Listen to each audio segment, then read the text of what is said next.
저희 집이 형편이 많이 좋지 않은 편입니다. 지방에 거주하고 있는데 믿기지 않으시겠지만 제가 어릴 적에는 비가 오면 천장에서 물이 뚝뚝 떨어지는 집에서 살았어요. 방이라고 2개 있는 거, 하나는 부모님이 쓰시고 남은 하나는 동생 2명하고 같이 써야 했습니다. 저는 고등학교 졸업 후에 바로 취직을 했지만 생활비를 보태야 했기 때문에 독립은 꿈도 꾸지 못했어요. 처음에는 어떻게든 독립을 해보겠다고 낮에 일하고 밤에는 편의점 야간 알바까지 해가면서 돈을 모았는데 돈을 제가 더 벌어봤자 더 버는 만큼 집에다가 생활비를 보태야 했습니다. 결국 독립은 포기하게 되었지요. 돈 되는 일만 찾아서 하다 보니 제가 돈 벌어오는 기계인가 싶은 생각도 들고 그나마 저까지 돈을 벌기 시작하면서 집에는 조금 여유가 생긴 듯 했는데 제가 벌어온 돈으로 동생들 교육시키는 게 뿌듯하기는 했지만 한편으로는 부럽고 속이 많이 상하기도 했어요. 일이라도 제가 좋아하는 걸 해야겠다 하는 생각에 배운 게 제과와 제빵 쪽입니다. 좋은 학교 나와서 하는 게 아니다 보니 기본적인 기술밖에 배우지 못했어요. 그래도 제가 일하던 베이커리 사장님께서 제 상황을 알고는 틈날 때마다 이것저것 하나씩 다 가르쳐 주셔서 재밌게 일을 배웠습니다. 한 명은 전문대지만 어쨌든 동생 2명 다 대학까지 졸업시키고 나니 이제는 부모님 부양을 하게 되었습니다. 솔직히 그때는 너무나도 그 현실에서 도망치고 싶었어요. 베이커리에 자주 오시는 단골 손님 중에서 저를 눈여겨보시던 손님 한 분이 계셨습니다. 점심시간이 돼서 나와서 쉬고 있는데 그분이 저한테 시집은 갔냐고 물어보시더라고요. 결혼은커녕 독립도 꿈도 못 꾸는 저였으니 당연히 아니라고 말씀드렸지요. 그런데 그분이 자기 지인이 아는 사람이 신부감을 찾고 있는데 한번 만나만 보라고 끈질기게 물어보셔서 하는 수 없이 소개를 받게 되었고 그때 처음 남자친구를 만나게 되었습니다. 자기를 소개하기를 본가는 미국에 있고 자기는 아버지 사업을 돕느라 주기적으로 미국과 한국을 오며 가며 하고 있다고 했어요. 이번에도 사업차 한국에 들른 거고 1년에 한국을 3-4번 정도 온다고 했습니다. 한 번 오면 최소 2달은 있다가 가서 연애하는 데는 큰 지장이 없었어요. 저도 일 때문에 바쁘고 시간이 넉넉지 않았거든요. 제 팔자의 연애나 결혼은 꿈도 못 꿀 일이라고 생각했는데 기다림이 길었었지만 남자친구와 시간을 보내는 게 참 좋았습니다. 돈 아낀다고 아까워서 가보지 못한 곳에 가서 데이트도 하고 나름 비싼 선물도 사주고요. 한 달에 3-4번 만나는 게 전부였지만 저한테는 힘든 일상을 버틸 수 있게 해주는 원동력이 돼줬어요. 그런데 남자친구가 저한테 난데없이 청혼을 해왔습니다. 연애를 시작한 지는 1년이 되었지만 바쁜 남자친구 일정 탓에 사실 만나본 건 20번이 채 안 되었거든요. 남자친구는 가족들을 위해 희생하는 숭고한 모습이 인상적이라면서 저랑 결혼하면 자기가 행복할 것 같다고 말해왔어요. 책임져야 하는 입이 있다 보니 집에다 청혼을 받은 사실을 말하기 어려웠는데 부모님도 더 이상 제 발목 잡고 싶지 않다 하시고 동생들도 제 덕분에 학교도 졸업하고 있다며 취직하면 자기들이 부모님 생활비 정도는 마련할 수 있으니 저는 이제 제 인생을 살라고 등을 떠밀어줬습니다.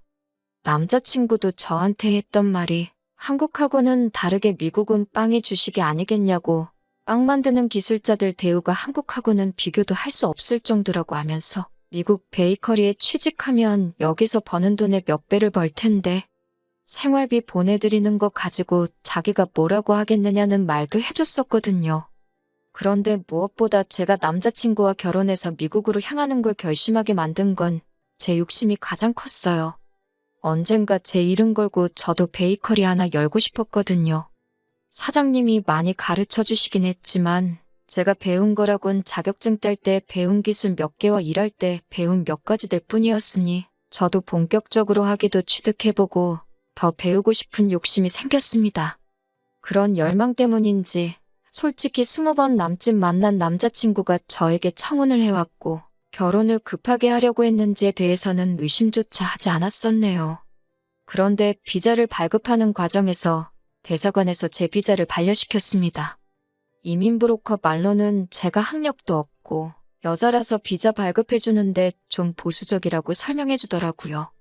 남자친구가 자기가 미국 영주권자이니 초청 이민을 해서 영주권을 받으면 된다고 혼인신고부터 올리자고 했는데 그때는 제정신이 들었어요. 그때 혼인신고 올리지 않은 게 천만 다행이었습니다. 물론 고민은 많이 되었지만 남자친구 부모님도 뵌 적이 한 번도 없고 남자친구와도 그렇게 오래 알고 지낸 사이는 아니다 보니 혼인신고를 대뜸 올리기에는 많이 꺼려졌어요. 남자친구가 결국 저에게 제안하기를 자기가 비행기 표값을 내줄 테니 미국에 가서 자기 부모님께 인사를 먼저 드리고 그리고 제 마음을 정하라고 하더라고요. 거기까지는 제가 거절할 것도 없어서 그러자고 했고 얼마 뒤에 저는 미국행 비행기에 몸을 실었습니다. 남자친구 아버님이 사업을 하신다고 했고 남자친구도 한국에 주기적으로 들락날락했기에 엄청 큰 사업을 하시는가 보다 했는데 영화에서나 봤을 법한 분위기 어두운 후미진 동네에서 허름한 맥주 가게를 하나 하고 계셨어요. 저희가 도착했을 때 아버님은 일을 하고 계신다고 해서 아버님 가게로 먼저 향했는데 거기서 일하고 계신 40대쯤으로 보이는 여자분이 아버님은 피곤해서 집에 먼저 들어갔다고 하시더라고요. 그래서 곧장 집으로 향해 아버님을 만나 뵈었습니다. 문 열고 들어가는데 웬 3살쯤 돼 보이는 여자아이가 아버님 뒤에 숨어서 쭈뼛거리고 있더라고요. 저는 남자친구 말고도 형제가 따로 있고 아버님하고 같이 한 집에 살고 있는 줄 알았어요. 아이한테 반갑게 인사하면서 아가야, 너는 이름이 뭐니? 하고 웃으면서 물어봤는데 제 말이 끝나기가 무섭게 아버님이 정색을 하면서 저한테 호통을 치더라고요. 엄연히 내 시동생 될 사람인데 왜 아기라고 부르냐고 하면서 아가씨라고 부르라고 하는 겁니다. 며느리가 처음 오자마자부터 개족보를 만들려고 한다고 성질을 부리시더라고요. 그때부터 저도 정신이 없었어요.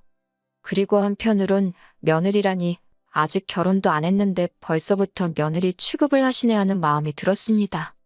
남자친구가 그제서야 저한테 설명이라고 해주는데 자기 늦둥이 동생이라고 소개를 해주더라고요. 아버님 연세가 60은 돼 보이셨는데 아버님도 아버님이지만 어머님도 참 대단하시구나 싶었어요. 첫 인사 때는 시동생 된다는 그 아이 때문에 분위기가 어색했는데 오해 풀고 나서부터는 별다른 일이 없었습니다. 저녁 식사할 때쯤 되니까 현관문 열리는 소리가 들리고 여보, 나왔어 하는 소리가 들려왔어요. 어머님이 오셨나 보다 싶어서 그때부터 바짝 긴장을 하고 있었는데 낮에 아버님 가게에서 봤던 40대쯤 돼 보이던 그 여자분이 문을 열고 들어오시더라고요. 남자친구 나이를 생각해보면 절대로 어머님이 될 수가 없는 나이대였거든요. 제가 또 어리 빠져서 정신을 못 차리고 있으니 남자친구가 아버님이 사실 재혼을 하셨다는 사실을 그제서야 말해주더라고요. 그게 뭐 숨길 일인가 싶어서 일부러 헷갈리라고 그런 건지 새로운 사실들을 하나씩 말해주는가 싶었습니다. 아까는 저보고 개족보를 만든다니 어쩐다니 하셨는데 정작 개족보는 누가 만들고 있는 건가 싶었네요.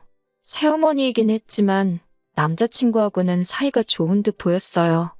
식사가 끝나고 저는 짐가방 좀 정리해 놓으려고 남자친구 방으로 들어왔는데 제가 방으로 들어오는 걸 보더니 남자친구가 따라 들어왔습니다. 저보고 많이 놀랐냐고 물어보더라고요. 조금 놀랐다고 왜 미리 말을 안 해줬냐고 했더니 미리 말 안 한 이유는 설명해주지도 않고 여기는 미국이 아니겠냐면서 미국에서는 이런 게 일반적인 거고 색안경 쓰고 볼 이유도 이상하게 생각할 필요도 없다고 하는 겁니다. 한국 교포들이라도 이런 부분은 미국식 사고로 많이 개방적인가 보다 그렇게 이해를 하고 넘겼습니다. 저녁 식사 마친 지 얼마 되지 않은 일은 저녁이었는데 시차 적응을 한 번도 해본 적이 없어서 그런가 몸이 나른하고 잠이 쏟아지더라고요. 그래서 짐 정리를 하다 말고 저도 모르게 잠깐 잠이 들고 말았네요. 제가 잠들었을 때가 저녁 7시였는데 일어나서 보니 11시에 가까워져 있더라고요. 첫날인데 시차 적응도 있지만 예비 시부모님 댁에 오자마자 잠들었다고 정신력이 없네, 긴장감이 없네 그런 소리를 들을까봐 허둥지둥 밖으로 나갔습니다. 2층 계단을 따라 1층으로 내려오는데 계단 중간쯤에 다다랐을 때 거실에서 이야기를 나누고 있는 남자친구 가족들의 목소리가 들려왔어요. 그런데 그때 들려온 첫마디가 혼인신고도 안 했는데 데려오면 어떡하느냐는 말이었습니다. 그 말을 듣자마자 저도 모르게 본능적으로 그 자리에 멈춰서 남자친구 가족들이 하는 이야기를 숨죽여 듣게 되었습니다. 열받아서 뛰쳐나가느라 정말 조금밖에 듣지 못했는데도 치가 떨리더군요. 비리비리해 보이는데 일이나 할 수 있겠냐는 남자친구 아버지의 말. 다른 거 다 필요 없다. 나 대신 애만 봐줘도 할 만큼 하는 거라는 남자친구 새어머니의 말. 그리고 누구보다 저를 아껴주고 저를 좋아해줘서 결혼까지 생각했던 남자친구의 결정적인 한마디. 다 자기가 알아보고 잘 골라서 온 거라고. 한국에서도 온 가족 뒷바라지 하다 온 사람이고 소처럼 일도 잘한다고 부려먹기 딱 좋은 사람 아니겠냐고 하더라고요. 그 말을 듣자마자 배신감에 뛰쳐나가서 지금 뭐라고 짓거리는 거냐고 한마디 했습니다. 남자친구가 엄청 당황하더니 언제 일어났냐고 하면서 제가 아무것도 못 들었다고 생각했는지 모르는 척 딴청을 부리고 있더군요. 결혼 앞두고 내 칭찬을 하고 있었다고 하는데 남자친구 부모님이 먼저 했던 말만 들어봐도 정황상 그게 제 칭찬으로 한 말이 아니라는 건 누구라도 알았을 겁니다. 남자친구는 오해라고 하면서 잘 들어보라고 하는데 솔직히 그 상황에서는 누가 와도 그 어떤 변명을 할 수 없었을 거예요. 그나마 조금 순화해서 하는 말이 아버지가 재혼을 하시면서 새어머니가 가게를 같이 봐주시게 돼서 번갈아 가면서 가게를 보면 되었으니 조금 쉴만해지셨는데 계획에 없던 아이가 태어나면서 오히려 전보다 더 힘들어졌답니다. 아이를 두고 출근을 할 수 없었기 때문에 가게는 혼자서 나가야 했고 집에 있으면 집에 있는 대로 아이를 돌봐야 했기에 오히려 전보다 훨씬 더 일이 많아진 거나 다름이 없게 되었다고 하더군요. 그래서 며느리가 될 제가 아이를 봐줬으면 하신다기에 그 부분에 대해서 부모님하고 이야기를 나누고 있었다고 하더라고요. 부려먹을 생각이 아니라 제 생각을 물어보려고 했다고 해도 그건 말도 안 되는 거죠. 지들 가족 간의 일이나 마찬가지인데 아무리 제가 이 집에 며느리로 들어온다고 해도 남자친구와도 30살 터울이 있는 시동생을 제가 업어 키워야 할 이유가 있냐 물었어요. 세 사람 다 잠잠하다가 아버님이 그러면 한 달에 100만 원씩 보수로 주겠다는 겁니다. 한국에서도 출퇴근해서 아이 돌봐주는 사람 월급이 당장 2배도 넘는데 언제적 한국을 생각하고 사람을 푼돈 쪼가리로 부려먹을 생각을 하느냐고 했어요. 개방적인 건 미국이라 그런 거니 이해해 달라더니 돈 쓰는 거 보니 미국 이민 오기 전 상팔년도 시세로 계산을 하고 있으니 웃기지도 않더라고요. 그것도 안 통하니 남자친구 새어머니는 애를 줄 테니 그럼 한국에 데려가서 키워달라더군요. 자기 배 아파 낳은 자식을 남한테 키워달라는 것도 웃기지만 이젠 아예 애를 주겠다고 나오니 이 사람들 밑바닥이 어디까지인지는 제가 가늠도 할 수 없었습니다. 정리해놓은 짐을 다시 챙겨서 밖으로 나왔네요. 남자친구는 쫓아와서는 지가 다 설명할 수 있다고 하는데 애초에 처음부터 저한테 접근한 의도가 뻔한데 뭘 설명하려는가 했지요. 그랬더니 우리가 그 아이를 키워야만 아버지가 은퇴하고 나서 저 가게를 자기한테 물려주실 거랍니다. 사업이라고 말만 번지르르하게 했지 어디 동네에 있는 귀신 나올 것 같이 다 부스러져가는 허름한 가게 가지고 왜 저러나 싶더군요. 애만 봐주면 그 가게가 니께 되는 거냐고. 잘 됐다고. 네가 그 애 대신 키워주고 가게 받으면 되겠다고. 남 시켜먹을 생각하지 말고. 네 앞가림은 네가 스스로 하라고 한마디 했습니다. 그제서야 쫓아오던 남자친구도 포기했는지 발길을 돌려서 돌아가더군요. 스스로 힘들었던 현실에서 도피하고 싶어서 뭣도 모르고 제 발로 지옥으로 데려갈 뻔한 걸 정말 운 좋게 탈출할 수 있었네요. 힘들었지만 가족들 위해 착하게 살아와서 그래서 복을 받은 것 같습니다. 비자가 안 나왔던 것부터 혼인신고 안 올리고 버텼던 것까지 그리고 그 순간에 잠에서 깨서 그 시커먼 본심을 제가 알아채게 될 때까지요. 하마터면 사기 결혼 당할 뻔한 거잖아요.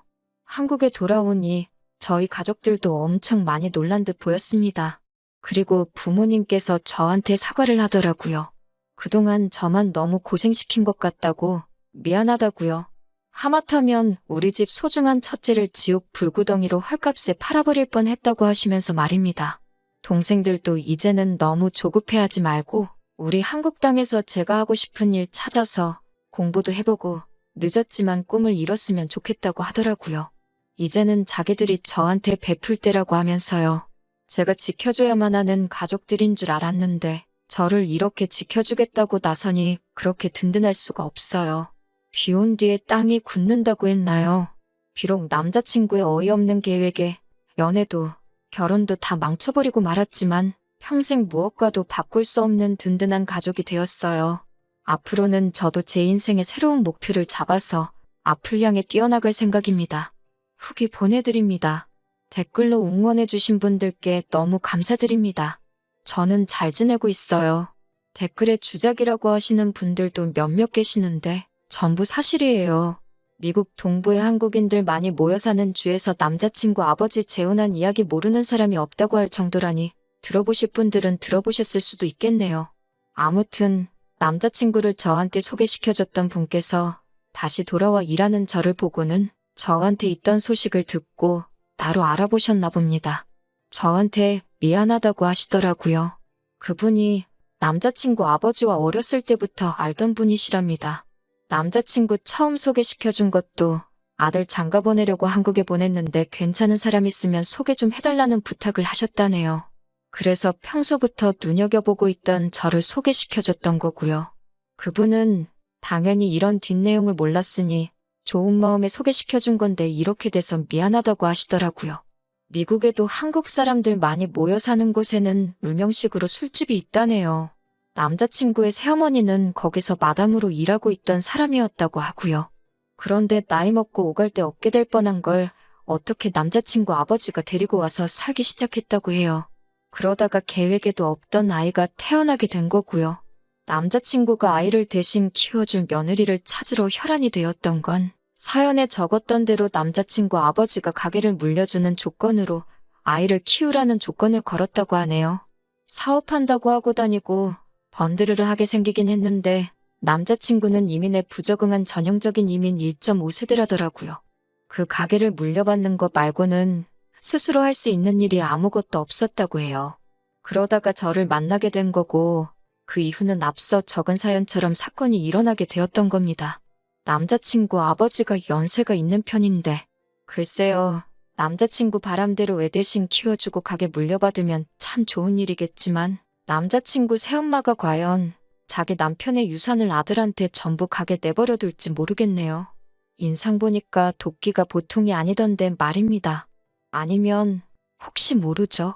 남자친구도 바보가 아닌 이상 새어머니랑 유산으로 다툴 수 있는 그 상황에 아이를 대신 키워줄 사람을 혈안이 되어서 찾으러 다닌 게 다른 이유가 있을 수도 있겠다는 생각이 드네요. 가령 사실 아버님이 자기 딸이라고 생각하고 있는 그 아이한테 사실은 상상도 할 수 없는 출생의 비밀이 있다거나 말이죠. 저도 너무 깊게 생각한 것 같네요. 아무튼 저도 사람 보는 눈을 더 키워야겠다는 생각입니다. 이 사건 이후로 가족들과도 잘 지내고 있고 저도 제 꿈을 이루기 위해서 공부를 시작했어요. 더 생각해봐야 짜증만 나는 일은 그만 있고 앞으로 일어날 좋은 일만